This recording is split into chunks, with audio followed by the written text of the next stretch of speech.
ওরা হলো দোদুল্যমান মুজাবজাবিন, ওরা হলো দোমুখ সাপ। আমাদের সমাজের ভিতরে কথা আছে, দৈমুখ সাপ ভয়ঙ্কর ব্যক্তি, মানে এদিকেও আছে ওদিকেও আছে, এমন লোক আছে না নাই?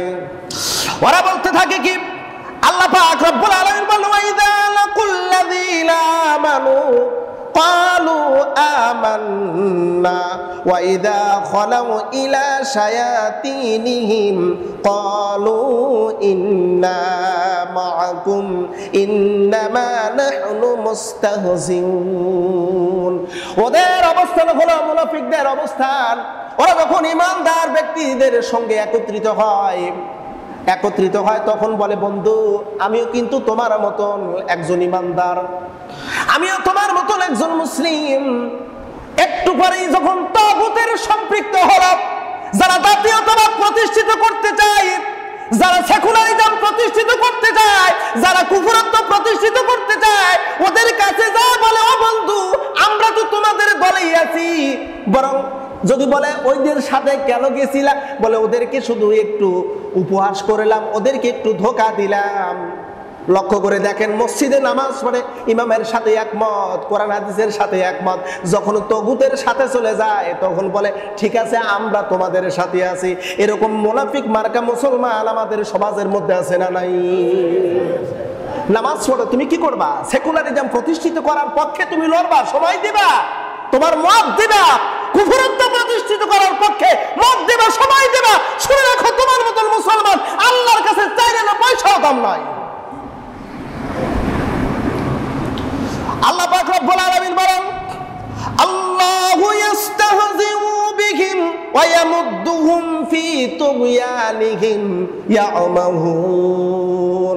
ওরা যেমন করে ধোঁকা দিয়েছে আমার ঈমানদার মুসলমানদেরকে, কিয়ামতের ময়দানে আমি আল্লাহ ওদেরকে ধোঁকা দেব। একদল মুনাফিকদেরকে আল্লাহ পাক ধোঁকা দিবেন। কিরকম ধোঁকা? হাদিস শরীফের মধ্যে আছে, প্রিয় নবীজি বলেন, ওদেরকে আল্লাহ পাক বলবেন, যা যা তোরা জান্নাতি। বলতে দেরি জান্নাতের দিকে দৌড় দিবে। আল্লাহ ফেরেশতাদেরকে বলবে, যা ওরা জান্নাতের দিকে যায়, ওদের সামনে গিয়ে দাঁড়াব, আর লোহার হাতুড়ি দ্বারা পিটাইতে পিটাইতে জাহান্নামের দিকে নিয়ে যাও। ফেরেশতারা সামনে ব্যারিকেড দেবে, ফেরেশতা তোমরা কেন আটকাইছো? আমরা জান্নাতের দিকে যাব, রব আমাদের বলেছে,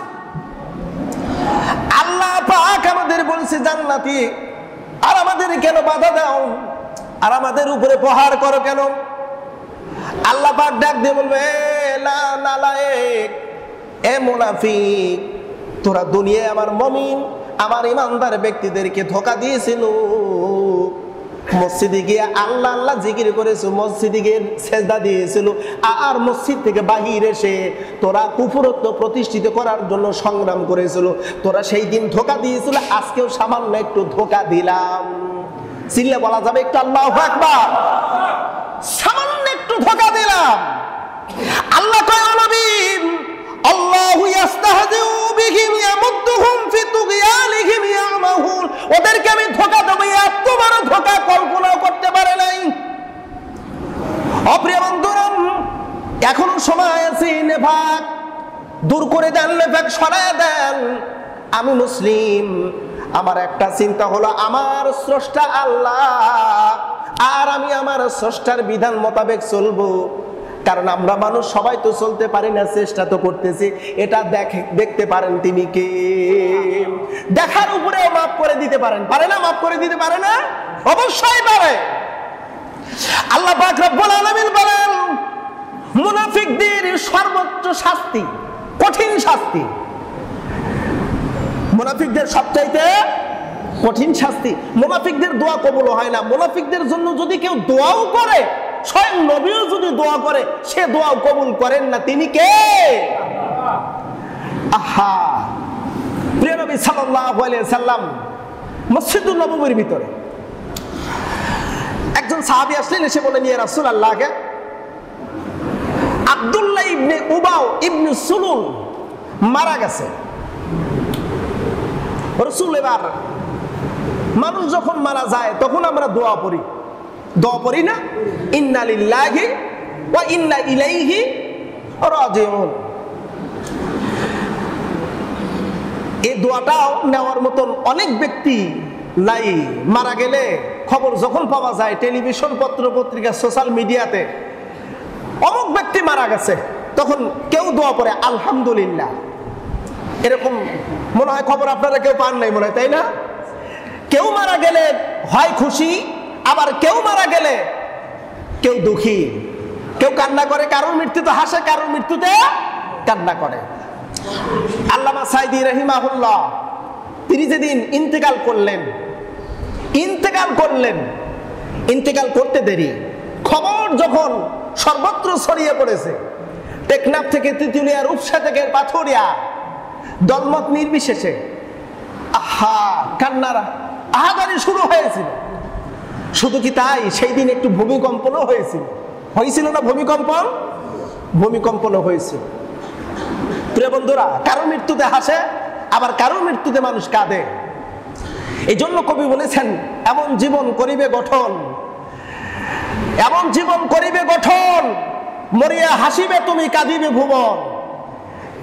এমন জীবন গঠন করা দরকার, যেই জীবন, আমার জীবন, আমি যখন ইন্তেকাল করবো, আমার বডি যখন ডেড বডি হয়ে যাবে, গোটা বিশ্ব যেন কাঁদবে, সবাই আফসোস করবে। এমন জীবন তৈরি করে না, যেই জীবন তৈরি করলে ইন্তেকাল করতে দেরি মানুষ হাসবে, ওই জীবনের কোনো মূল্য নাই। সাইদি দুনিয়া থেকে বিদায় হয়ে গেছে, কিন্তু এই জমিন সাক্ষী, সাইদির কথা সারা জীবন মানুষ বলবে। আমার সন্তান তারা শুনছে, তার পরবর্তী সন্তান আল্লামা সাইদির ওই টেপ রেকর্ড গুলো, ওয়াজগুলো শুনবে, আর অন্তর থেকে অন্তর নিগড়ানো দোয়া বের হয়ে আসবে।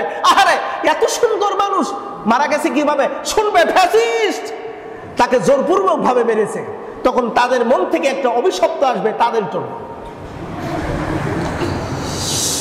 আল্লাহ রাসূলের কাছে খবর আসলো, খবর আসতে না আসতে একটু পরেই আব্দুল্লাহ ইবনে উবাই ইবনে সুলুলের সন্তান চলে আসলো, এসে বলতেছি, ইয়া রাসূলুল্লাহ, আমার আব্বা মারা গেছে। আমার আব্বা মারা যাওয়ার পূর্বে ওসিয়ত করে গেছে। কি ওসিয়ত?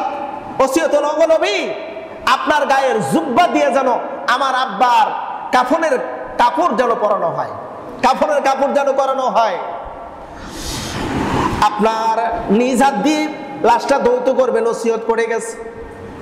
আপনার মুখের থুতু মোবারক আমার আব্বার মুখের মধ্যে দিতে বলেছে। আল্লাহর নবী বের হইবেন লাশ ধৌত করার জন্য। ঠিক এমত অবস্থায় হযরত ওমর রাদিয়াল্লাহু তাআলা আনহু ছিলেন। ওমর বললেন, ইয়া রাসূলুল্লাহ, যাওয়া যাবে না। আল্লাহ রাসূল বলেন, ওমর, তুমি নিষেধ করার কে? ওমর বললেন, ইয়া রাসূলুল্লাহ, এই লোকটা সারা জীবন ইসলামের বিরোধিতা করেছে, মুসলমানদের বিরোধিতা করেছে, আমাদের বিরোধিতা করেছে, কোরআন সুন্নাহর বিরোধিতা করেছে। আপনি নবী, আপনাকে অভিভাবক না মেনে ওরা অভিভাবক মেনেছিল মক্কার কাফের বেঈমানদেরকে। একসাথে নামাজ পড়েছি, কিন্তু ওর অভিভাবক ছিল মক্কার কাফের। একসাথে আপনার সাথে ওঠা বসা করেছে, তার অন্তরের ভিতরে ছিল শুধু ইসলামের বিরুদ্ধে ষড়যন্ত্র। অনবী, এমন ব্যক্তির জানাজায় আপনি যাবেন না। আল্লাহ রাসূল বললেন, ওমর রে, এখনো পর্যন্ত আমার রব আমাকে বাধা দেয় নাই, তাই আমি তোমার কথা শুনতে পারলাম না। হযরত ওমর রাদিয়াল্লাহু তাআলা আনহু মুখ দিয়ে নিষেধ করে ক্ষান্ত হন নাই। প্রিয় নবীজির জুব্বা মোবারক টেনে ধরেছি, ইয়া রাসূলুল্লাহ, আপনাকে যেতে দেব না। আপনি যদি যান, আপনি গেলেই ফতোয়া সাবমিট, যত মুনাফিক, সমস্ত মুনাফিকের জানাজা হবে, সমস্ত মুনাফিকের জন্য দোয়া হবে। আমি যতটুকু জানি মুনাফিকদের জন্য দোয়া কবুল হবে না। আল্লাহ রাসূল বললেন, ওমর থামো, অনেক হয়ে গেছে। আল্লাহ রাসূল গেলেন, আব্দুল্লাহ ইবনে উবাই ইবনে সুলুলের লাশ ধৌত করলেন। রাহমাতুল আলামিনের হাত মোবারক যেই জায়গায় হাত পরি, আমার আল্লাহ ওই জায়গাটুকু স্বর্ণের মতন টুকরো করে দেয়, স্বর্ণের চাইতে দামি হয়ে যায়। আমার নবীজি আব্দুল্লাহ ইবনে উবাই ইবনে সুলুলের শরীরের ভিতরে হাত দিয়েছে, পুরো শরীর ধৌত করে দিয়েছে। আল্লাহ রাসূলের জুব্বা মোবারক দিয়ে কাফনের কাপড় করানো হলো। প্রিয় নবীজির থুতু মোবারক আব্দুল্লাহ ইবনে উবাই ইবনে সুলুলের মুখের ভিতরে দেওয়া হলো। কাফন পরানো রেডি, জানাজা প্রস্তুত, সারিবদ্ধভাবে সবাই দাঁড়িয়েছে। হযরত ওমর রাদিয়াল্লাহু তাআলা আনহু তিনি খুব রাগান্বিত হচ্ছেন আর মহান রবের কাছে দোয়া করে, আল্লাহ তুমি জলদি করে একটু ব্যবস্থা করো। জানাজার নামাজ আমরা জানি কয় তাকবীরের সহিত? বলেন নাকি আপনারা জানেন না মনে হয়, নাকি ভুলে গেছেন? জানাজার নামাজ কয় তাকবীরের সহিত পড়তে হয়? 4 তাকবীরের সহিত পড়তে হয়। ইমামদের মতভেদ আছে, আমরা ধরে নিলাম 4 তাকবীরের সহিত জানাজা। 3 তাকবীর অলরেডি হয়ে গেছে, বাকি আছে আর 1। জোরে বাকি আছে কত? হযরত ওমর রাদিয়াল্লাহু তাআলা আনহু প্রিয় নবীজির বরাবর পিছনে ওমর রাদিয়াল্লাহু তাআলা আনহু দোয়া করে, আল্লাহ তোমার নবীকে ঠেকাও। মুহূর্তের ভিতরে আয়াতে কারিমা নাযিল হয়ে গেল, ওগো নবী আপনি যদি আব্দুল্লাহ ইবনে উবাই ইবনে সুলুল এই মুনাফিক সর্দারের জন্য 70 বার যদি ইস্তেগফার করেন, দোয়া করেন, আল্লাহ দোয়া কবুল করবে না, এর কোনো জানাজা নাই। মুনাফিকদের জন্য কোনো দোয়া কবুল হবে না। রাসূল ধৌত করলেন, রাসূলুল্লাহর জুব্বা দিয়ে কাফনের কাপড় করানো হলো, নবীজির থুতু মোবারক মুখের ভিতর দেওয়া হলো। নবীজি নিজে জানাজা করবেন, আল্লাহ কয় কবুল হবে না। কারণ কবুল না হওয়ার কারণ হলো আল্লাহ পাক রব্বুল আলামিন বলেন, ইন্নাল মুনাফিকিনা ফিদ দারকিল আসফালি মিনান নার। কারণ হলো মুনাফিকদের জায়গা আল্লাহ আগেই নির্ধারণ করে রেখেছে। স্বয়ং নবী দোয়া করলো, কবুল হলো না। তাহলে বলুন মুনাফিকের অবস্থান কোন জায়গায়? ভয়ানক একটি জায়গা। সেই নেফাক আমাদের অন্তরের ভিতরে পরিপূর্ণ। সেই নেফাক দ্বারা আমরা নামাজ পড়ি, রোজা রাখি। সেই নেফাকের মাধ্যম নেফাক থাকা সত্ত্বেও বিভিন্ন ইবাদত বন্দেগী করি, আমাদের ইবাদত বন্দেগী সেরেনা মূল্য নেই। সুস্পষ্ট মাসালা, সুস্পষ্ট ফতোয়া। মুনাফিকদের জানাজা নাই, দোয়া নাই, দোয়াও নাই, জানাজাও নাই। তাহলে আমরা বড় বিষয় বুঝতে পারলাম, মুখে যা বলে কাজে তা পরিণত করে না, ও হলো মুনাফিক। আপনি কি বলা হয় একটু জবান খুলে বলেন না কেন? নাকি বলতে আপনাদের লজ্জা হচ্ছে? আমার সাথে ওয়াদা দিলেন, আমি কি আমার এটা নিজের স্বার্থের জন্য বলেছিলাম? কথা বলেন তো, আমি আমার নিজের স্বার্থের জন্য বলেছিলাম যে গান বাজনা আপনারা করবেন না, এটা অপসংস্কৃতি, এটি কবিরা গুনাহ। হুবান কবিরা, কবিরা গুনাহ। শুধু কবিরা গুনাহ নয়, একটা গান আপনি এক জায়গায় থেকে একটা গান প্রচার হবে, 70 প্রকারের কবিরা গুনাহ বৃদ্ধি হবে।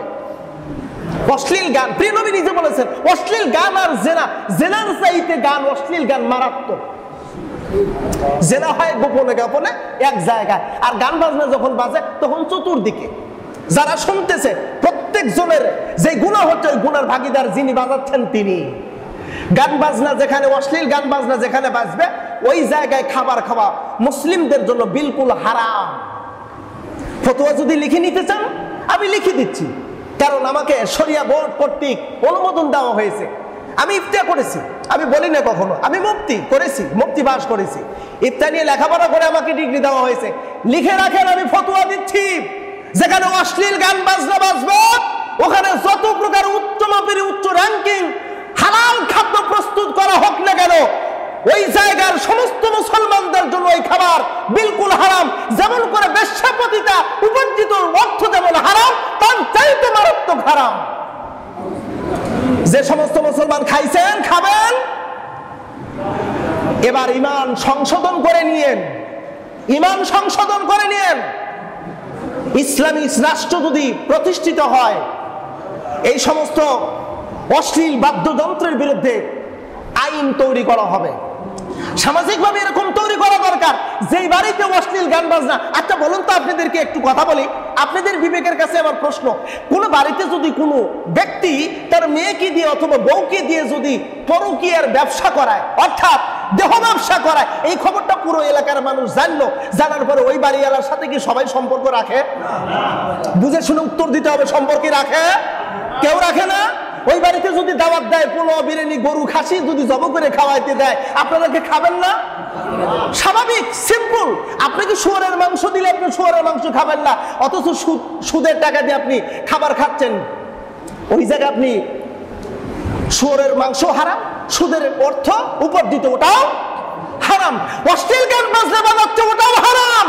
জিনাকারীর সঙ্গে যেমন আপনি সম্পর্ক রাখতেছেন না, যেই বাড়িতে অশ্লীল গান বাজনা বাজবে প্রতিজ্ঞাবদ্ধ হয়ে যান ওই বাড়িওয়ালার সাথে কোনো সম্পর্ক থাকবে না। কুসুম মুসলমানে যতক্ষণ না পর্যন্ত নিজেকে ইসলাম না করবেন, ততক্ষণ না পর্যন্ত নামাজ, রোজা, হজ, যাকাত, পর্দা, বসিতা কোনো কিছুই কবুল হবে না। সূরা আল ইমরান আয়াত নম্বর 85 সুস্পষ্টভাবে উল্লেখ। প্রিয় বন্ধুরা, আমরা চাই আখিরাতের মহান রবের কাছে আমরা সবাই যেন মুক্তি পাই, নাকি আপনারা চান না? এই যে নামাজ পড়ি, রোজা রাখি, হজ করি, যাকাত দেই, কুরবানি করেছি, কত ইবাদত বন্দেগী করি, এর উদ্দেশ্য হলো একটাই, আল্লাহ যেন আমাকে আসামির কাঠগড়ায় না তোলে, আমাকে যেন মহান রব যেন আসামির কাঠগড়ায় না তোলে, আমাকে যেন আমার রব বলে যা তোরে জান্নাত দিয়ে দিলাম। আসল আখিরাতমুখী জীবন গঠন করি, নিজেদেরকে ইসলাহ করি। মহান রব আমাদেরকে আখিরাতের পাথেয় সংগ্রহ করার তৌফিক দান করুক, আমিন।